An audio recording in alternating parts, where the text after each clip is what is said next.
over the past 2 years, the only ammo shortage that's ever really popped its ugly head in 2024 or 2025 has really been with munitions, larger shells.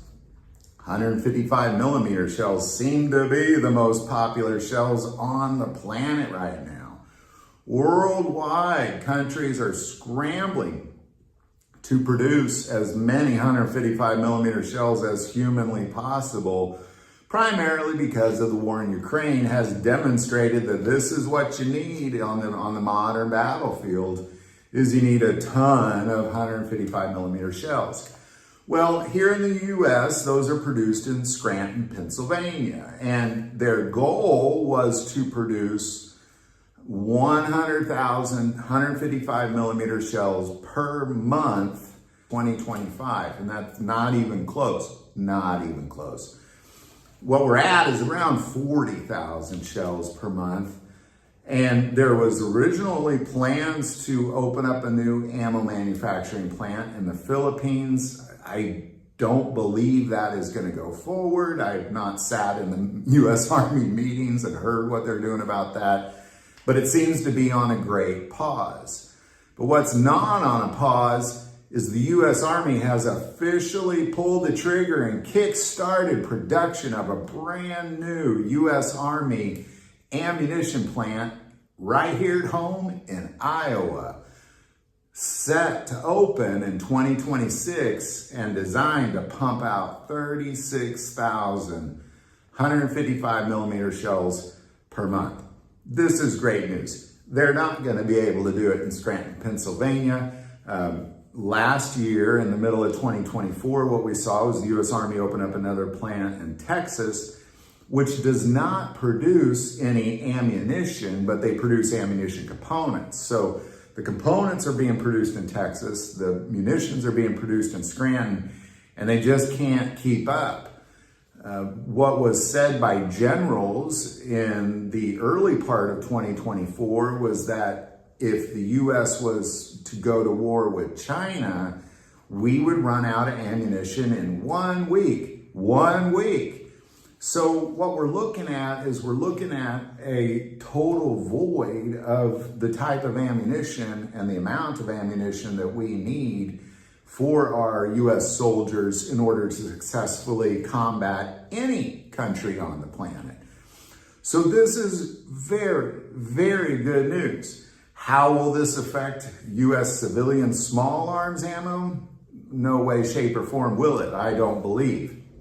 The only thing it could possibly do is it does take the same raw material. You know, it's a bigger bullet, but it's the same raw material, generally speaking. So it would draw a lot more of that raw material away from the civilian production, but that's already happening. So I don't think that's going to change much other than they're just going to be pulling a little bit more.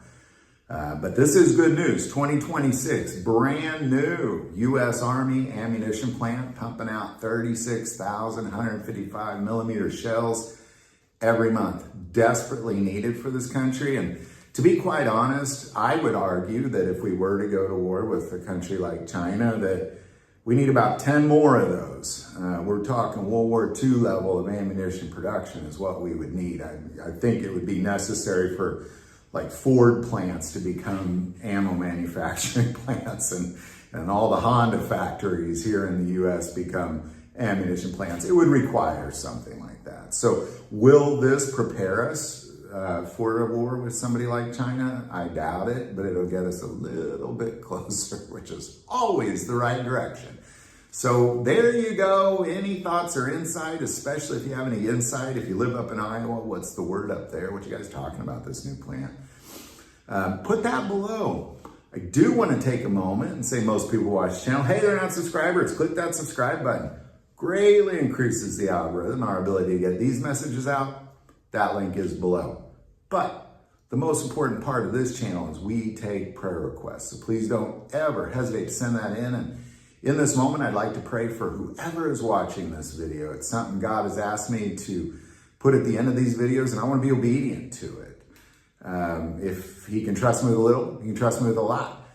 He loves you like crazy. So I'm just going to pray for whoever is watching this video in this moment. Heavenly Father, Lord God, I lift up whoever is watching this video to you. Lord, you know, and I also know you are with them, present in this moment. God, thank you for always being there.